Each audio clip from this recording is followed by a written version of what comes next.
Bonjour à tous, vous êtes nombreux aujourd'hui. Donc Jérôme Fenal, je suis avant-vente en charge du secteur de la finance chez Red Hat. J'ai pas de cravate, ça fait quelques années que j'en mets plus. C'est encore mieux, j'ai pas de veste. Donc c'est l'étape d'après vraiment.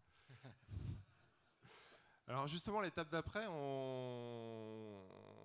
mais l'étape d'après, ça suppose aussi d'avoir un peu d'avance. La question qu'on se posait, c'est justement comment on peut utiliser les concepts et les méthodologies qu'on a dans l'open source pour que nos clients puissent se réinventer. On a vu quelques exemples aujourd'hui. Est-ce qu'on peut aller encore plus loin? Est-ce qu'il n'y a pas quelque chose de plus ultime encore? Et jusqu'où savoir s'arrêter en fait?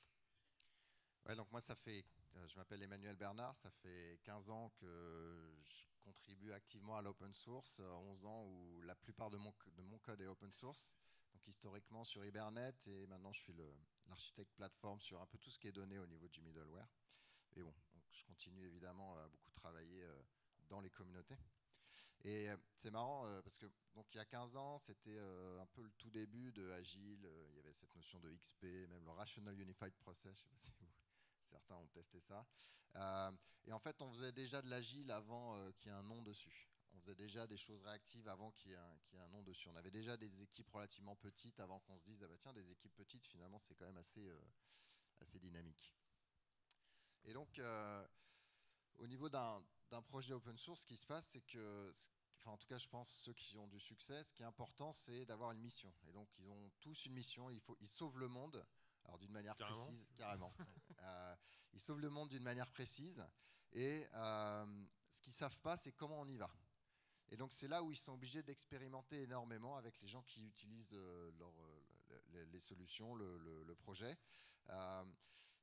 Et d'expérimenter très très vite. Pourquoi? Parce que déjà il y a de la compétition. C'est un petit peu marche ou crève. Et donc on a besoin de prendre du feedback très tôt pour corriger les erreurs très tôt plutôt que de s'engager dans une voie pendant beaucoup trop longtemps. Si je prends l'exemple d'un immeuble tout neuf, c'est super, donc tout le monde y va. Un petit côté, c'est le dernier truc, j'ai pas Internet déjà inclus, je sais pas quoi. Mais si on attend 50 ans et qu'on fait zéro modification, qu'on ne travaille pas à cet immeuble-là, il n'y a plus personne qui va vouloir y aller. Et c'est un petit peu la même chose au niveau du software, moi je trouve, sauf que les temps sont extrêmement raccourcis. Alors peut-être que pour vos applications, c'est 3 ans, 5 ans. Au niveau des projets open source, il n'y a pas de release en un an. Déjà, on se dit, oh là là, il est mort celui-là, et on passe à autre chose. Donc c'est un petit peu la course contre la montre. Il y a cette perception d'obsolescence, mais je trouve que c'est aussi une réalité. Quand on regarde dans les logiciels, il y a un certain nombre d'années, on avait un ordinateur sur notre bureau. Ensuite, on s'est mis à avoir un portable, un ordinateur portable. Ensuite, il y a le mobile qui a énormément changé l'accès au network et surtout l'accès à ce qu'on peut afficher sur une page. Et donc, bientôt, on va parler, aujourd'hui déjà, on parle d'IoT. Ce qui se passe, c'est que même si la fonctionnalité est la même, si on ne s'adapte pas à ces changements qui sont un petit peu exogènes, on est foutu. Et alors, pour s'adapter, justement, est-ce qu'il y a des méthodes particulières sur le sujet? Comment vous faites, vous, dans la partie communauté? Déjà, il y a plusieurs choses. Il y a d'essayer de ne pas réinventer la roue. Donc, alors ça dépend les égos plus ou moins forts de chacun dans la communauté, mais on essaie de ne pas réinventer la roue. Et quand on sait qu'on veut aller là, s'il y a des briques qu'on peut utiliser pour aller plus vite, pour éviter de devoir avoir, je sais pas, un exemple qu'on utilisait, c'est la sécurité, de devoir rester de devoir supporter toute une stack au niveau sécurité. Si on peut déléguer ça à d'autres gens, c'est mieux. Donc on va se focaliser sur notre valeur ajoutée et réutiliser des briques. Et ces briques-là, elles sont open source aussi. Alors ça, c'est un peu l'écosystème. Tout doit être un petit peu open source. Et du coup, ils évoluent aussi très vite, plusieurs fois par mois peut-être. Et du coup, il faut suivre ça. Parce qu'on peut décider de dire, tiens, j'en ai marre, je décide de geler la version 2 de ce logiciel. Le problème, c'est qu'il y a des dépendances, vous allez peut-être avoir des dépendances communes avec cette sous-brique, et du coup, ça pose problème. Et peut-être que vos utilisateurs à vous utilisent cette brique, mais la version 3, et ça pose problème. Donc en fait, c'est un peu une course en avant, on est toujours à la dernière version le plus possible. Alors ça, c'est un peu compliqué parce que pour une entreprise qui veut développer des applications, on a vu les cycles de vie des applications, ils sont quand même un peu plus longs que ça, même si on veut travailler en mode agile, chose vous avez pratiqué avant de le Voilà. faire, hein, un peu comme la prose de Monsieur Jourdain. Euh, il faut avoir un socle stable, et ça c'est aussi le travail de Red Hat que de fournir un socle stable, de prendre les choses qui sont dans la communauté, qui sont faites du côté de chez Emmanuel, et de dire maintenant on va les stabiliser, on va passer de l'assurance qualité, on va arrêter de changer des API, chose que la communauté essaie d'éviter de faire, mais Bah, pas tant que ça, justement. Il y a un moment, je pense qu'il y a une vue un peu commune où on dit le bien-être entre guillemets de l'API ou de la fonctionnalité va être mieux si on casse les choses, et donc on va forcer plus que dans des logiciels classiques les utilisateurs à évoluer et à passer à autre chose. Donc c'est vrai que quand c'est un petit peu angoissant, cette approche de Red Hat est intéressante parce qu'on retrouve un équilibre un petit peu différent. Et justement, donc cette stabilisation, donc c'est aussi ce qu'on fait. Alors on parlait d'API, moi c'est aussi ce qu'on fait sur la partie socle, hein. On parlait où Peter d'Airbus qui disait qu'on stabilise aussi les choses et qu'on peut éventuellement prendre des extensions sur des applications qui sont sur des socles un peu plus anciens. Euh, mais on a toujours accès à plusieurs versions, que ce soit d'API, de socle, de socle système, de socle applicatif en parallèle. Et parce qu'on sait que le travail de Red Hat aussi, c'est de garder ça stable dans le temps quand on est sur une branche. Et éventuellement sauter d'une branche à une autre, qu'on peut faire aussi dans le monde de l'API en gardant plusieurs versions en parallèle. Ouais. En fait, c'est un peu marche ou crève dans tous ces projets open source en parallèle, là. Et le job de Red Hat, c'est de dire, OK, je suis tous ces gens-là et je décide à un moment de stabiliser sur une version particulière de l'API. Mais par contre, je vais quand même suivre ce qui se passe parce qu'il y a peut-être des fonctionnalités qui sont tellement intéressantes qu'il faut les rétroporter pour que les utilisateurs puissent en bénéficier, nos clients, mais tout en gardant l'API compatible avec le socle qu'on avait décidé avant. Donc là, c'est un petit peu le challenge, c'est un peu la sauce magique rouge de Red Hat, qui fait que je pense que nos produits ils ont un petit peu un équilibre entre la stabilité, mais aussi continuer à amener l'innovation dans le temps. Et au-delà de ça, les méthodes qu'on peut conseiller à nos clients sur le sujet, au-delà de cette partie de développement où on avance en permanence, mais on essaie de garder un socle stable, est-ce qu'il y a d'autres choses Ouais. qu'on peut leur conseiller? Alors, il y a les petites équipes dont je parlais. Qui ont mentionné aussi ce matin, notamment sur Airbus ou la Banque Postale, Ouais. ou Groupama. Et beaucoup l'automatisation. Donc, dans le mantra de l'open source, c'est release early, release often. Mais ça veut dire qu'on n'a pas envie de passer 4 heures à faire la release du package, le pousser quelque part. Donc, on va automatiser tout. Des tests pour avoir la confiance de pouvoir réaliser le plus souvent possible. Évidemment, l'intégration continue et évidemment même jusqu'à la mise en prod de manière systématique. Donc ça, c'est des choses qui existaient depuis bien avant. C'est comme tout bon développeur, on était un peu lazy, et du coup voilà, si on peut faire automatiser et laisser la machine faire le boulot, c'est mieux. Et je pense qu'il faut accélérer ce genre de choses à tous les niveaux. Et c'est ce qu'on voit aussi, ce que Philippe nous disait sur la partie applicative. À partir du moment où on a un socle qui facilite beaucoup de choses, on va pouvoir avancer très rapidement sur les applications. Pour autant, on a aussi des clients qui n'ont pas encore franchi ce pas de passer vers le PaaS. Et cette automatisation, il va falloir la mettre en place de manière progressive. C'est ce qu'on est capable de faire, notamment quand on a du legacy infrastructure ou du IaaS à l'ancienne avec de la virtualisation classique. Chercher à automatiser les choses, il y a soit des choses qui ne sont pas automatisées, mais il y a encore beaucoup de processus manuels, mais on peut les automatiser de manière incrémentale, de manière à rendre les choses reproductibles. On parlait de mise en production qui étaient devenus des non-événements parce que justement ça a été fait tellement de fois que c'est devenu simple, mais parce que ce processus il a été vérifié reproductible. Voilà, et donc au lieu d'avoir quelqu'un qui est responsable de maintenir la documentation, en fait, la documentation, c'est le code qui est là et qui déploie l'infrastructure. Je ne sais pas si vous avez déjà vu, il y a un certain nombre de gens qui ont des t-shirts qui s'appellent Keep the Coder and Fire Everyone Else. C'est un petit peu cette idée-là de dire on a tout qui est automatisé et systématisé, et du coup on peut se concentrer sur la valeur ajoutée et avoir moins finalement de pertes tout autour. Et éviter les documentations qui sont mises en œuvre manuellement, qui sont rejouées par des personnes différentes, qui font des erreurs différentes à chaque fois, Voilà. ce qui prend aussi énormément de temps sur le sujet. Et donc, pour revenir à vous.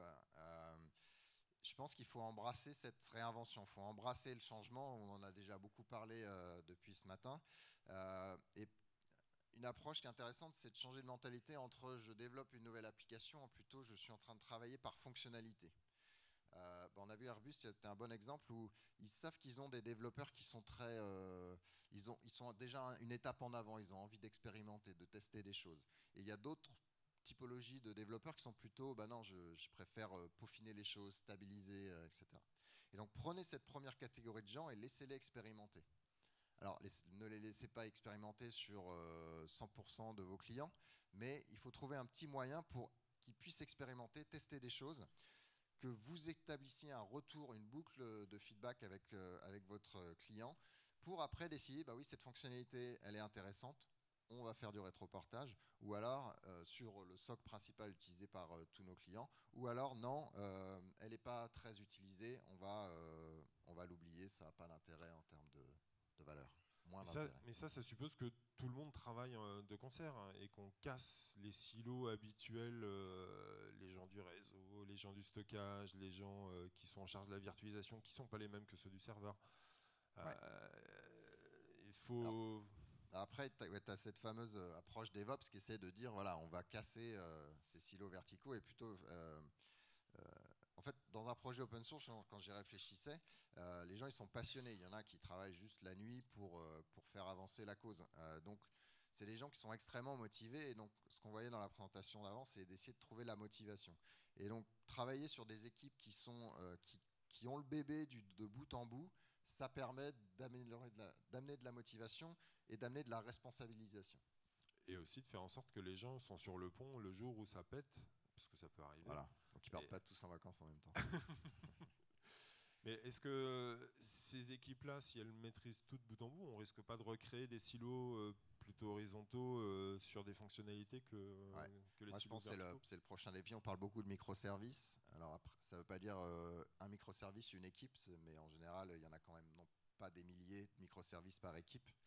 Mais je pense que voilà, chacun est isolé, mais ça veut dire que comment est-ce qu'on sait que tel service existe. Donc il va peut-être falloir travailler énormément là-dessus sur un peu comme un projet open source, faire sa propre com en interne ou en externe pour expliquer ce qu'on fait, peut-être expliquer la notion de tiens, on a expérimenté quelque chose, je sais que j'ai tant de clients, je vais en demander à un ou deux de tester ma nouvelle API, ils sont d'accord. Et puis bah, une fois que ça c'est correct, on va peut-être passer et expliquer aux autres clients de ma fonctionnalité, écoutez, on n'a pas envie de garder cette ancienne fonctionnalité pendant très longtemps, on va vous proposer un chemin de migration. Mais ça demande une certaine agilité de son infrastructure pour pouvoir dire je vais littéralement déployer 2, 3, 5, N versions de mon application et des gens qui vont utiliser des versions différentes. Après, ça pose plein de problèmes au niveau de la donnée qui est partagée entre ces choses-là. Ça, c'est pour un peu plus tard. Mais ce qui est important, voilà, on revient à ça, c'est la responsabilisation. C'est-à-dire que je ne peux pas décider dans mon coin, ben non, j'arrête cette API parce que je ne l'aime pas et on passe à autre chose. Vous allez casser beaucoup de gens dans votre société. Mais grâce à disons un socle d'infrastructure agile, on va être capable de dire, ben, ok, ça a cassé, on revient en arrière comme c'était il y a 2 heures et on se repose les crayons et on réfléchit. Et justement, alors ça suppose de savoir reconnaître l'échec. Comment on reconnaît l'échec dans les communautés open source? On parlait de savoir échouer rapidement tout à l'heure. Ouais. Est-ce qu'il y a des projets qui s'enferment dans des voies de garage? Moi, j'en ai bien en tête. C'est un peu comme la vie. Non, mais déjà, accepter l'échec, c'est ce qu'il y a de plus dur. Donc, parce que humainement, quand on a investi un certain montant d'énergie sur quelque chose, on n'a pas envie de se faire dire bon bah dommage, c'était raté et on passe à autre chose. Donc oui, il y a des projets open source qui vont s'enfermer, mais ceux-là, ils vont être de moins en moins utilisés. Donc ils vont peut-être voir leur download diminuer ou le nombre de résultats sur le forum diminuer aussi.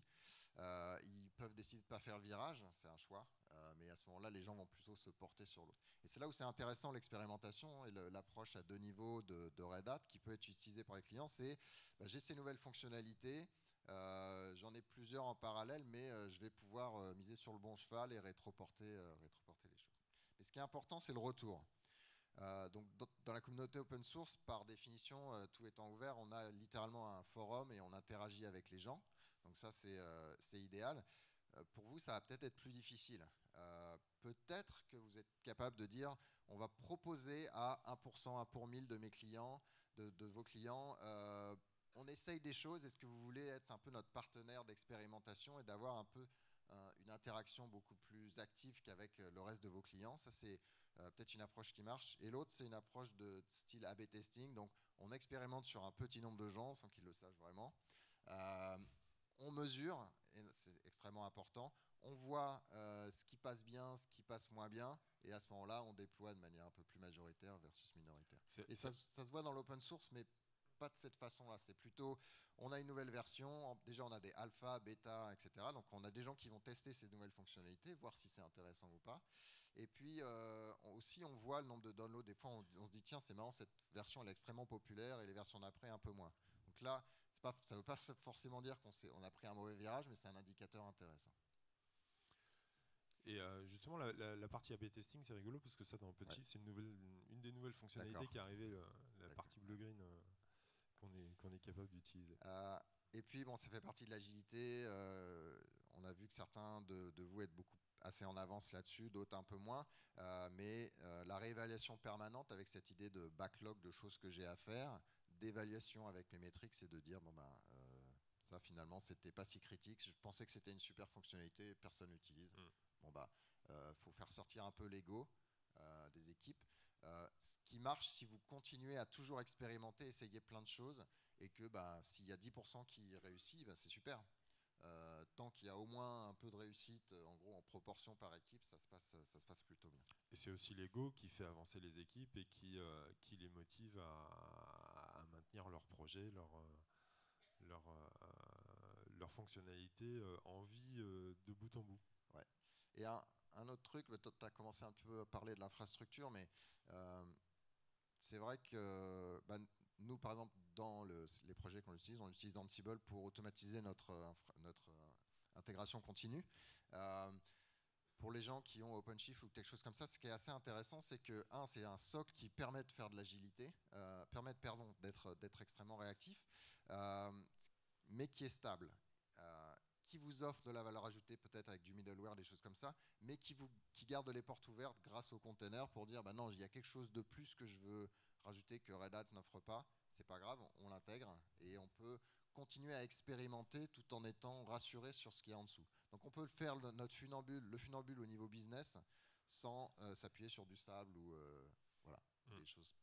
Donc en conclusion, parce qu'on arrive bientôt à la fin de notre temps de parole, et puis je pense qu'il y a le dernier rempart, il y a le dernier rempart qui va bientôt arriver sur scène. Je sais pas où est Frédéric. Eh ben voilà. En conclusion, si on devait donner quelques conseils. Bah, embrassez le changement, ayez pas peur. Beaucoup des témoignages que j'ai vus, ils ont essayé avec une équipe et puis après ils ont essayé de prêcher la bonne parole. Ça c'est intéressant. Responsabiliser les équipes, ça fait partie de ce thème un peu plus large de motivation globale, mais responsabiliser les équipes et surtout communiquer et écouter votre retour. Donc c'est bien d'avoir un forum et d'écouter et d'avoir du retour utilisateur, mais si on ne réagit pas là-dessus, les gens acceptent l'échec, c'est pas vraiment le problème. Si vous êtes réactif et que vous le corrigez immédiatement. Si il y a un échec mais que vous l'ignorez, bah c'est là où les gens s'en vont. Donc je pense que les gens n'ont pas peur que vous fassiez un échec. Ce qu'ils ont peur, c'est que vous ne réagissiez pas à ça pour corriger les choses. Donc interagissez avec vos utilisateurs, interagissez avec la prod, le réseau, avec tout le monde en fait. C'est un petit peu petites équipes qui sont indépendantes, qui ont moins besoin de discuter, mais du coup qui discutent beaucoup plus avec l'extérieur. Casser les silos quoi. Casser les silos, ouais. Ouais, voilà, c'est ça. Et choisissez vos batailles, donc n'innovez pas à tous les niveaux, peut-être s'appuyer sur certaines choses stables et expérimenter sur d'autres choses. Voilà. Merci de votre attention. Merci Manuel.